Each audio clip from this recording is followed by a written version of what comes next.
Just curious, in terms of your clients, do a lot of them come from previous agencies or in-house? They're doing it in-house and they're messing it up? How does that work? But first, a word from our sponsor, Ahrefs. Do you wish you could get more traffic to your website? Half the battle of that is knowing what to fix on your website regarding SEO. You could always hire an SEO consulting firm to do that, but that could be expensive. I've always said, if you could do it in-house, understand SEO, understand what you need to fix, you could probably fix it better than most SEO companies because you know your business, you know your customers, you know your content better than anybody else. What if you get a free SEO audit from an amazing tool set? That is the power of Ahrefs Webmaster Tools. Ahrefs Webmaster Tools gives you the tools and the information you need to go ahead and see a list of things that you could fix on your site immediately. You'll see the keywords you're ranking for, understand how Google sees your content and your site, and discover how making changes to your website could absolutely blow up your traffic in Google search. So check out Ahrefs Webmaster Tools at ahrefs.com/webmaster-tools. And thanks again to Ahrefs for sponsoring. We see a lot. We have people who come to us from other agencies. They're either unhappy for some reason, or they're just at a new stage in growth. A lot of times they come to us from scratch. They're just getting an idea off the ground. Like, we'll help them from the beginning. So we've worked with lots of folks coming from all different places, and we try to do our best. What's easier, getting a brand new client, a startup, or taking an agency, taking it over from an agency? It's probably easier to take over an existing account because there's already data there. You have some learnings, you have a baseline. So now it's like, okay, how do we build on top of this? As opposed to somebody starting out, you need to spend the first 1, 2, 3 months to establish a baseline, understand how, what your metrics are, and then you can kind of optimize from there. Okay. So kind of going off topic, and I didn't prepare you for most of these questions, but when you take over new clients, are there any, you look in the campaign, are there any red flags there, like, I don't want this client? Have you gone that far? Outside of the phone call, they seem like a pain in the neck, but in terms of just looking at the campaign technically.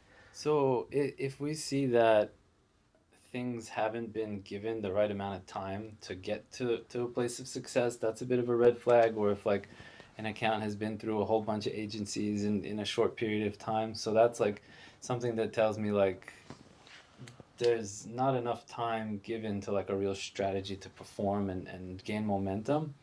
But usually we try to find that before we start working in an account.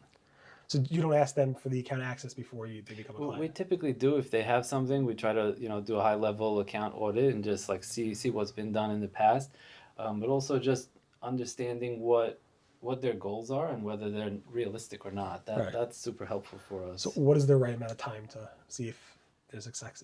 So it varies depending on the budget and the overall volume. So for larger accounts, you're able to see movement a lot faster because you have more data coming through. So an account spending $5,000 a month versus an account spending $5,000 a day, you need more or less time based on that because it's just a data thing. Well, the other piece that can go into that is the cost per click. Some accounts are paying 50 cents, $1 for a click, and some are paying $25 a click. So you just, as long as you have enough traffic and conversions, on the lower end probably 4 weeks, on the higher end maybe 12 weeks to really gain momentum and get somewhere. So yeah, we usually say 1 to 3 months. 1 to 3 months, just to see if it's working right. Yeah. But you can always make it work, right? Or you can always make it work. During those first 1 to 3 months, you're tweaking it a lot. But usually within the few weeks, you start to see am I getting any conversions? You don't have to wait 3 months and then decide. You'll see right away. You'll see some data. You want to be making progress over that time frame, but it's usually I'd say between 1 to 3 months is the amount of time you got to give it to really know you tried your best to do all that work. Are there any you get phone calls and you're like, you know what, Google Ads isn't for you, it's just too expensive? Yes, yeah, I think I see that a lot with lower average order value private label brands. So let's say you're selling a $30 widget, and you don't have a great value proposition. How is this better than everybody else selling something similar? In those areas, it's a little too hard unless you have really good conversion rates.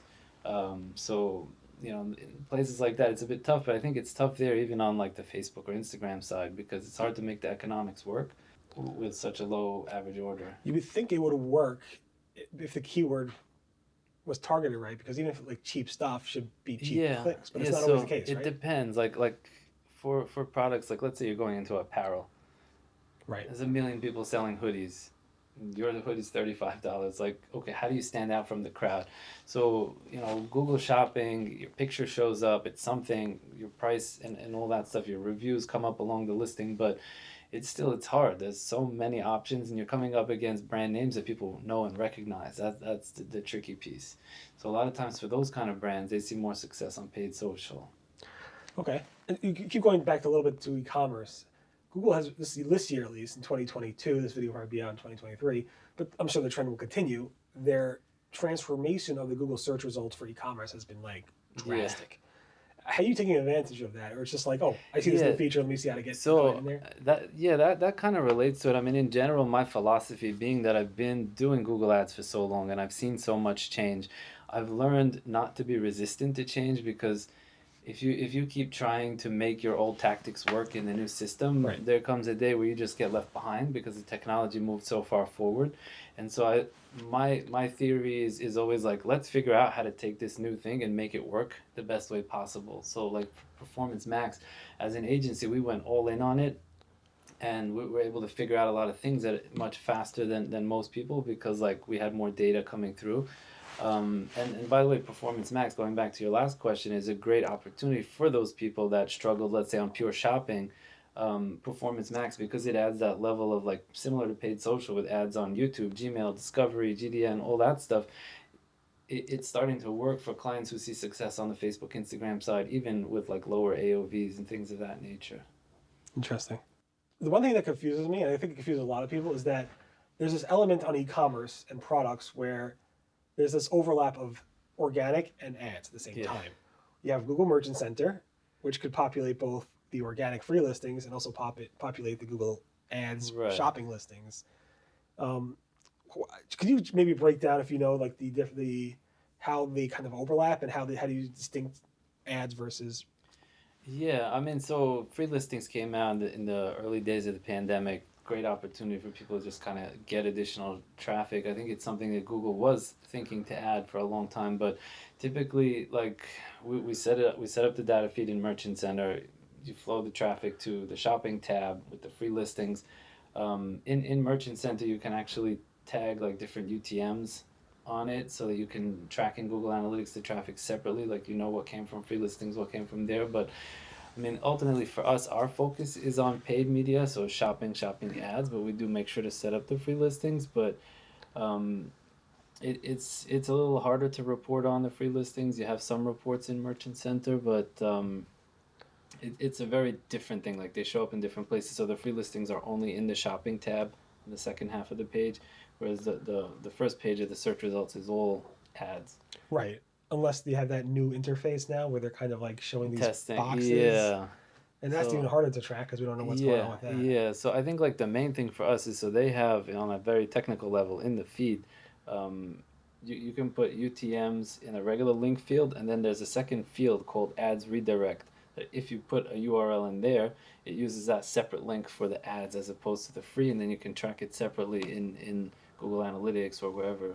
So your clients, if you're managing the Merchant Center stuff, they're on the free and the organic side. It's ad side as well. We typically just set that up for everybody. And the ads outperform the organic stuff, I assume. Yeah, because you can force it to get more traffic, whereas on the free side, the only thing you can do to get traffic is similar to SEO, is just optimize your data feed, which you're going to do anyway for your paid campaigns. But the better you do, the better you do. You can't really influence it as much. On the paid side, spend more, bid higher, create more aggressive campaigns, you'll get more. And plus Google only shows ads, and you have to keep scrolling and scrolling until your finger falls off, and then you get the organic. Exactly. So. Cool. Exactly. What else do you have on the Google Shopping? I mean, and one of the topics is like Google Shopping and Performance Max. Yeah. So a lot of people ask me, like, when do you use Performance Max? When do you use Shopping? I think, like, for me, the delineation of where they're different is, like, shopping is very good at capturing bottom funnel demand. So again, if you're selling commoditized products, electronics, anything with like a SKU that there's 100 merchants, typically shopping is going to be the best for you. Whereas like Performance Max can work well on that with very specific setups, but Performance Max really shines when you're also trying to do prospecting alongside it. And so you're adding your creative assets and you're getting all that display network on the side of it. So just to summarize, when it comes to Performance Max is better at maybe a higher level, top level Yeah, funnel because it's a early on. mix. It's a mix of like the whole funnel. And the brand, yeah, I right. can see that because you could be on Google, you could be on YouTube, and Exactly, and it also does the bottom funnel. Like it even grabs a lot of branded search, which people don't love. But it takes every step of the funnel. It shows your ads on YouTube, Gmail. It shows you in the middle of the search funnel, and then the bottom as well, retargeting ads and bottom funnel searches. So you do both, I assume. Yeah. For e-commerce sites, they're on using PMax and they're using Google Shopping ads. Typically we try not to just use one. We try to figure out what works best for what. When clients have larger catalogs, it's easier for us to isolate certain categories. We'll do shopping, certain we'll do Performance Max. Whereas with smaller catalogs, it's a bit trickier. But you lose a lot of control with Performance Max. At the same time, it can perform a lot better. So you don't want to not use it or not take advantage of it. But so you want to keep some products in the shopping side where you have that level of control. You can push and pull levers as needed a lot easier. Cool.